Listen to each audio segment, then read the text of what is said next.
Tere! Äsja lõppes Pärnu linnavolikogu novembrikuine istung ja oleme siin, et kommenteerida mõnda olulisemat küsimust, millest seal täna juttu oli. Kõigepealt on minu vestluskaaslaseks Riigikogu liige ja linnavolikogu liige Andres Metsoja ja temaga räägime rahast. No kes ei tahaks rääkida rahast? Aga me räägime rahast, mis tuleks välja käia Pärnu uue silla ehitamiseks. Andres, täna tegi Isamaa fraktsioon poliitilise avalduse, mis puudutab silla rahastamist. Räägi palun sellest natuke lähemalt. Ja aitäh, tõepoolest tuli härjal sarvist haarata eelkõige selles mõttes, et laual on ka ju dokument eelarvestrateegia kontekstis, et me paneme pikaks perspektiiviks paika Pärnu tuleviku ja tegelikult ka maksjate maksuraha kulutamise baasi. Ja ma arvan, et oli viimane aeg tulla välja tegelikult selle selge sõnumiga, et keskvalitsuselt oodatakse Pärnu silla terviku või sildade kui terviku lahendi rahastamisse selgelt panust. Ja hetkel on siis tõsiselt töös rahastamiskava. Ja rahastamiskava peab olema üheselt arusaadav vähemalt volinikele. Et kui iga võib-olla linnakodanik sellesse ei jaksu süveneda, siis volinik peab aru saama, milliseid kohustusi ta tegelikult pikas perspektiivis võtab. Ja seetõttu võtsin telefoni, kasutasin parlamendiliikme õigust helistada siis inimesele, kellele ma tööd annan parlamendis ehk ministrile. Neid on koguni 2, kellele ma helistasin ja rääkisin tükikest 3. ja 4. Ja konsulteerisin siis selles osas, et mis see seis on keskvalitsuse vaates ja tegelikult sain vastuse, et jah, et jääkides siis see 8,6 miljonit võiks Pärnu saada.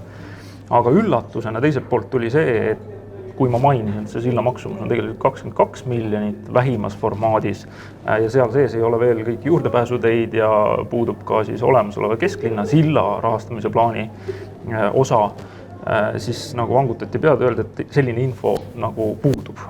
Ja see oli ka nii-öelda algatus, millega ma läksin siis oma erakonna juhi ja juhtide poole, pidasime nõu ja otsustasime väga selgelt, et me ei aruta seda plaani ühe detaili rahastamise osas siis valitsuskabinetis ennem, kui on see tervik koos.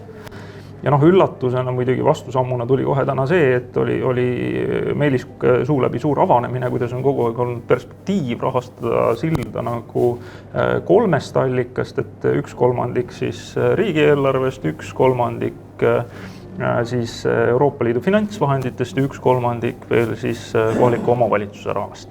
Et see oli uus pilt, mis siis avanes volikogu saalis, isegi komisjonis ei olnud komisjoni liikmeid sellest valgustatud, et elu näitab, et selliste algatuste ja avaldustega on mõistlik välja tulla, saab rohkem ka koha peal teada. Aga selge on see, et midagi ei ole selge, millisest hoiukarbist seda raha siis nüüd ikkagi võtta kavatsetakse. No need arutelud tegelikult seisavad ees. See plaan 8,6 miljoni osas on ju tegelikult väga vana plaan. See on circa 2 aasta tagune plaan, kui me moodustasime koalitsiooni ja toonane majandus-kommunikatsiooniminister oli veel Kadri Simson, kellega tegelikult sai see Tallinnas väga üksipulgi ikkagi läbi arutatud, et on võimalik seda raha kasutada. Küll toona väga selgelt jäi ka kõlama see, et sellel rahal on küljes väike nõudelipik. Ja see nõudelipik sätestab siis seda, et Pärnu-suguses linnas ei saaks ehitada juurde ühte autosilda lisaks olemasolevale, vaid peab siis tegelikult näitama ära, et liikluskoormus kesklinna piirkonnas vähendatakse, sest kogu Euroopa liigub autostumise, autode vähendamise suunas, et jalakäijale rohkem anda ruumi. Ja täna ma küsisin ka veel selle volikogus siis konkreetselt ametnikelt üle, konkreetselt rahandusabilinna pealt, et kas selline nõue on seal juures, aga tema ei osanud või ütles, et temale teadaolevalt nagu ei ole. Aga elu on näidanud, et kas või koolivõrgu korrastamisel, et võtame ühe käega vastu raha võtame raha Tammsaare kooli rekonstrueerimiseks ja teise käega saame vastu nõude õpilasruutmeetri pindu vähendada ja nüüd siis käib diskussioon, milline kool kinni panna ja ega need ei tule nagu lihtsalt, vaid need tuleks tegelikult eelnevalt kokku leppida, et mida me siis tahame, see ongi volikogu roll. Ja eks me oleme ka järjepidevalt ju öelnud, et näidake tervikkontseptsiooni ja sild pole omaette nagu eesmärk, et on vahend millegi tagamiseks ja tuleks just väga selgelt lahti rääkida, et kuidas liikluskorraldus siin piirkonnas muutub, kusjuures kui me olime ise koalitsioonis, siis me väga palju ikkagi tõstsime laua taga seda kontseptuaalset küsimust, et kui me midagi lahendame, siis peame lahendama terviklikult ehk tegelikult ehitajate teest Laarmani ringini vajab see uue silla plaan ka teedevõrku, et tagada sujuvus ja liiklussujuvus pluss kasutatavus.